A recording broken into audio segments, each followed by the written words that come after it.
Assalamualaikum warahmatullahi wabarakatuh. Selamat pagi, mahasiswa semua. Ketemu lagi dalam pembelajaran online untuk mata kuliah pendidikan karakter. Oke, pagi ini kita akan melanjutkan tema seputar bagaimana pendekatan dan strategi dalam pendidikan karakter itu kita terapkan. Dan hari ini saya akan coba menjelaskan tentang pendidikan karakter berbasis kelas. Oke, di dalam berbagai materi yang sudah didapatkan di pertemuan sebelumnya, di situ bisa kita pahami ya bahwa pendidikan karakter yang dapat dilaksanakan secara sistematis, secara terstruktur, gitu. Itu salah satunya adalah dilakukan dalam setting sekolah atau di satuan pendidikan. Nah, sehingga harapan kita ketika para pendidik memahami pentingnya pendidikan karakter berbasis kelas, itu menjadi salah satu metode yang bisa diterapkan dalam lingkungan pendidikan sekolah. Oke, oke, baiklah saya akan menyajikan PPT untuk membantu dalam memberikan penjelasan kepada Anda semuanya. Sudah terlihat di layar ya, akan saya perbesar layar.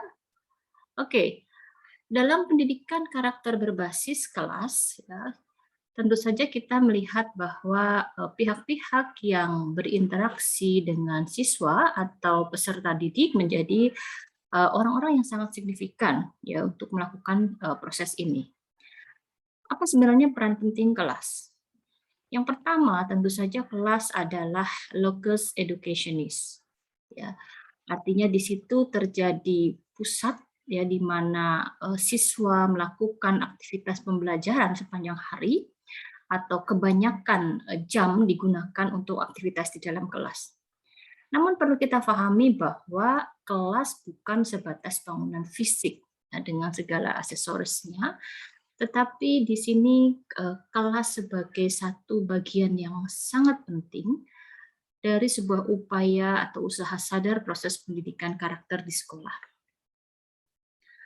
Yang pasti, kalau kita mengetahui bagaimana siswa beraktivitas, berinteraksi, dan belajar dalam lingkungan kelas, kita bisa katakan kelas sebagai rumah kedua bagi para siswa. Tentu saja konteks saat ini yang dimaksud dengan kelas, termasuk di dalamnya adalah kelas-kelas daring atau online. Gitu. Nah, faktanya tentu saja tidak bisa seideal yang diharapkan, hanya saja kesadaran bagaimana mengoptimalkan peran aktivitas di dalam kelas itu menjadi sangat penting. Nah, yang pasti, dalam situasi kelas di mana di situ ada interaksi antara siswa dengan guru, siswa dengan siswa, gitu ya, itu merupakan sebuah proses pendidikan yang nyata dan berkesinambungan. Gitu. Nah, aktivitas yang intensif dari hari ke hari itulah yang kemudian bisa membuat siswa itu bertumbuh dan mengembangkan berbagai potensinya, baik akademis maupun non-akademis. Mengembangkan sisi moralitasnya, kepribadiannya, maupun spiritualitas dan kerohaniannya. Nah, kita bisa cermati dan mungkin juga kalian mengalami itu, bagaimana corak relasi antar individu di dalam kelas, antar siswa itu adalah sebuah interaksi yang unik, ya, yang itu tidak dapat disamakan dengan corak relasional dalam konteks yang lain. Ya, sejak siswa masuk ke dalam situasi kelas di mana dia bertemu dengan teman-teman yang relatif sama, kemudian bagaimana kemudian dia juga bisa mengenal secara lebih dekat ya, terjadi intimasi antara satu dengan yang lainnya karena mereka dalam interaksi itu juga melakukan pengamatan, kemudian boleh jadi juga terjadi konflik antar sesama teman kelas dan lain-lain. Artinya di sini kita melihat akan peran strategis dari kelas itu. Oke, kita perhatikan dalam interaksi siswa di dalam kelas, memang memiliki kompleksitas ya, yang itu terbentuk melalui berbagai macam faktor yang saling mempengaruhi. Dalam setiap momen belajar, tidak hanya tentang bagaimana ilmu pengetahuan atau materi itu tersampaikan oleh guru, tetapi juga akan meninggalkan kesan atau pengalaman serta dinamika yang berbeda. Katakanlah saja bahwa dalam proses pembelajaran sepanjang hari boleh jadi siswa mengalami fluktuasi suasana hati mungkin gitu ya, atau juga ada persoalan yang muncul dalam situasi kelas itu, hingga terjadinya penilaian yang subjektif satu sama lain, baik dari guru pada siswa, siswa pada guru maupun antar siswa. Lalu apa yang harus disadari oleh kita semua terkait dengan proses pendidikan karakter yang ada di dalam kelas itu, bahwa setiap proses kegiatan belajar mengajar yang itu ada di dalam kelas tentu memiliki potensi bagi pembentukan karakter siswa. Ya, artinya kalau kita menyadari adanya potensi, maka bagaimana kemudian potensi itu ditumbuhkan dan dioptimalkan. Implikasi nyatanya, desain pembelajaran yang disusun itu tentulah harus selaras dengan kesadaran tersebut. Artinya bagaimana seorang guru sebagai orang yang memegang kunci ya, key person ya di dalam pembelajaran kelas itu mampu melihat peta siswanya ya, kemudian mampu melihat celah-celah yang ada di mana nilai-nilai karakter yang akan ditanamkan itu tidak hanya terikat pada yang namanya pelajaran-pelajaran atau mata kuliah di kelas, tetapi semua tertransfer melalui interaksi, melalui bagaimana siswa dengan guru itu memiliki kedekatan, kemudian juga bagaimana pesan-pesan itu disampaikan kepada siswa tanpa siswa tersebut menyadari bahwa ada penanaman nilai gitu ya dalam apa yang dilakukan oleh guru-gurunya, sehingga kemudian nilai itu menjadi yang tertanam dan nilai yang diakui sebagai milik siswa yang mendasari perilakunya. Nah, proses seperti itulah yang kemudian harus terus dilakukan karena kita tahu bahwa peran guru ya sebagai pendidik tidak hanya terbatas pada kemampuannya dalam menyampaikan materi atau membuat siswa memahami pelajaran yang akan disampaikan, tetapi transfer nilai, keteladanan, ya, kemudian pelibatan siswa dalam aktivitas yang itu bisa dilakukan secara bersama-sama, secara kontinu yang akhirnya mampu membentuk karakter para siswa. Oke, selanjutnya kita perlu memperhatikan ya dua hal di dalam proses pembelajaran karakter berbasis kelas ini. Yang pertama adalah ranah instruksional. Ya. Ranah ini membidik momen pembelajaran yang terjadi di dalam kelas, di mana guru dan siswa berinteraksi untuk mendalami materi tertentu. Ya, jadi bagaimana kemudian dalam proses pembelajaran itu ada interaksi, ya, saat siswa dan guru ya mendalami satu materi. Gitu. Nah, adapun ranah non-instruksional ini mengacu pada unsur-unsur di luar dinamika belajar mengajar di kelas. Kalau tadi berorientasi pada apa yang disebut dengan pelajaran, mungkin materi atau tugas-tugas, gitu ya. Tetapi untuk ranah non-instruksional itu lebih pada dinamika yang ada di kelas itu seperti apa. Jadi bagaimana proses pembelajaran itu berlangsung. Yang di situ terdapat fungsi penting ya, untuk membantu berjalannya proses pembelajaran. Misalnya saja terkait dengan motivasi siswa, bagaimana kemampuan guru untuk membuat siswa itu terlibat, bagaimana kemampuan guru untuk memanage kelas secara baik, ya, termasuk tentu saja di awal pembelajaran yang itu sudah pernah kita kaji dalam tema manajemen kelas ya di dalam psikologi pendidikan, bahwa pembuatan norma atau kontrak belajar itu juga sebagai bagian ya cara untuk membiasakan ya hal-hal yang positif yang itu disepakati, dan tentu saja itu dapat mempengaruhi karakter dari para siswa. Nah, yang tidak kalah penting tentu saja bahwa pendidikan karakter ini mensyaratkan kelas yang kondusif dan sistematis.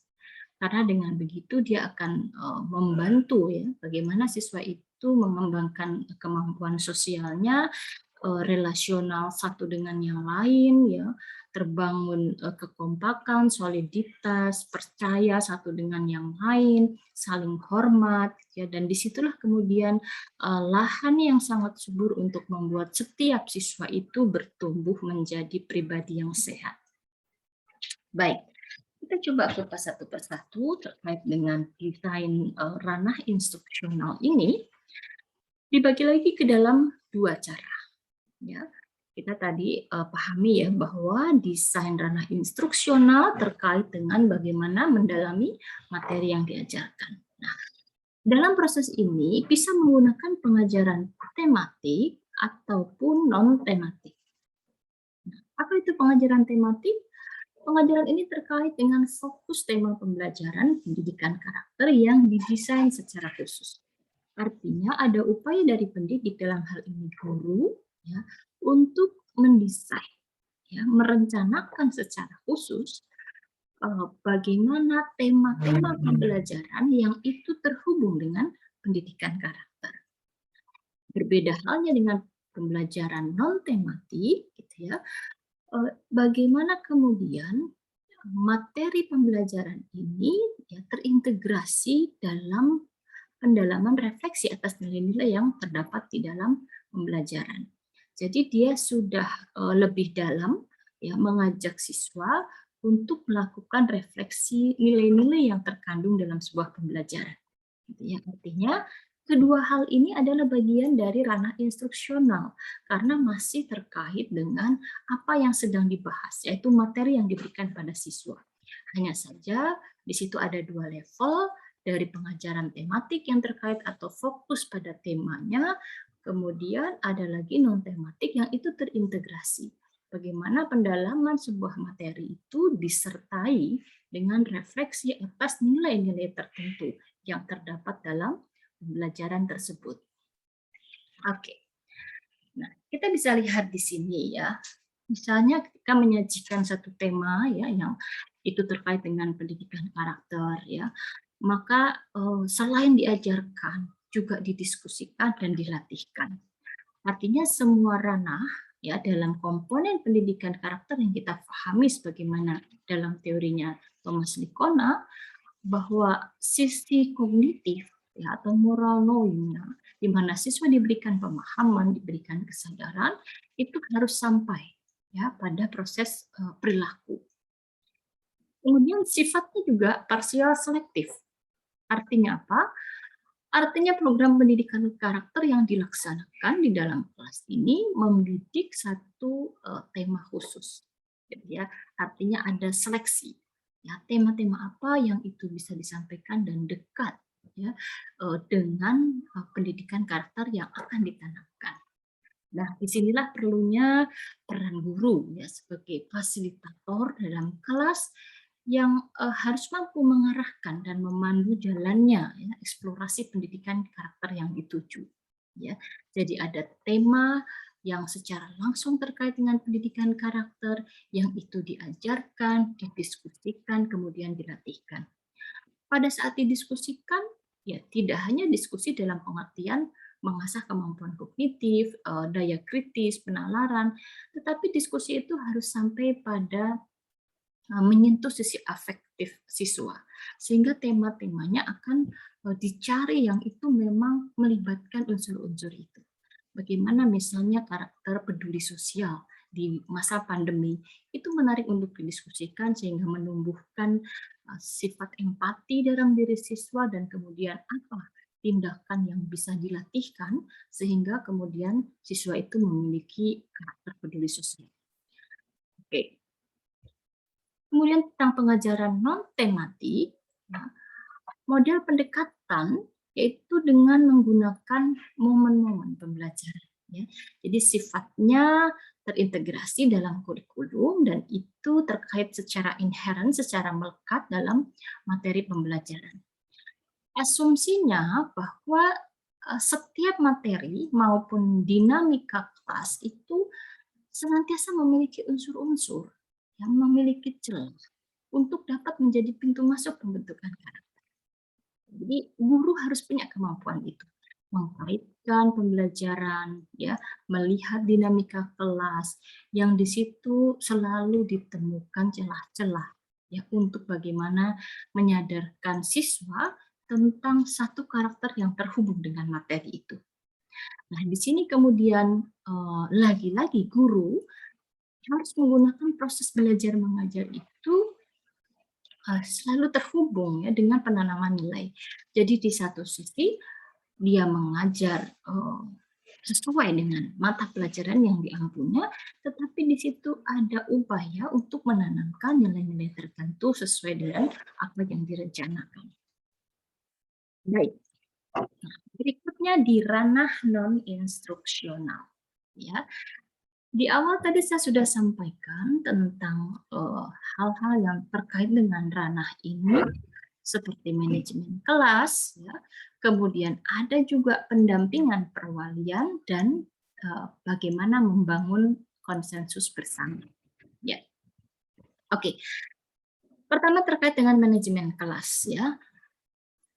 Intinya adalah guru sebagai leader, sebagai fasilitator, sekaligus juga manajer yang akan mengorkestrasi situasi kelas, termasuk memanage para siswa dengan segala perbedaan individu di dalam kelas, agar mereka menjadi siswa-siswa yang memiliki sejumlah karakter positif. Nah, disinilah kemudian guru harus mampu memanage, mengendalikan, ya, mengarahkan lingkungan kelas tadi, membuatnya menjadi kondusif, ya, bagaimana kemudian tercipta dan terjaga sebuah lingkungan yang itu mendukung pengajaran, ya, sekaligus juga membantu siswa meningkatkan prestasinya.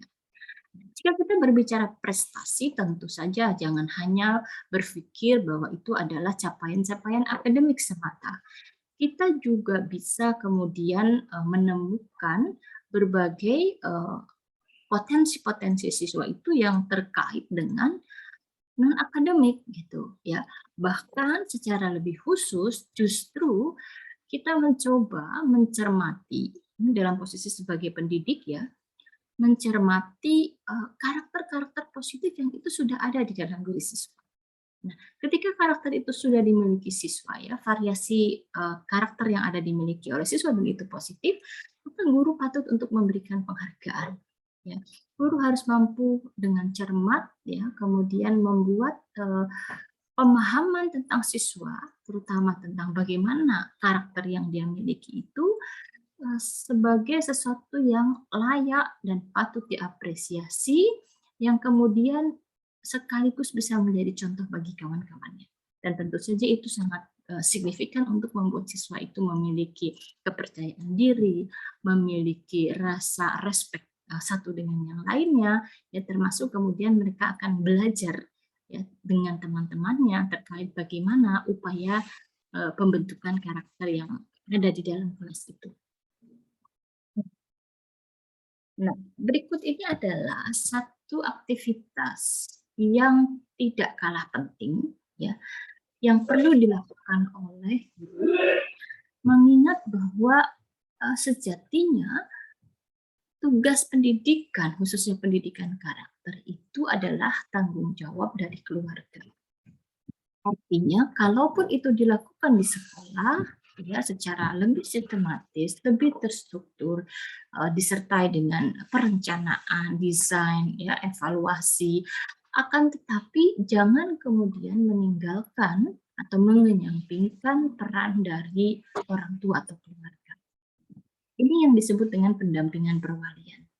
Jadi, pendidikan karakter yang diterapkan ya dalam tanggung jawab guru kelas terhadap peserta didik ini menjadi hal yang kemudian harus dimunculkan gitu ya.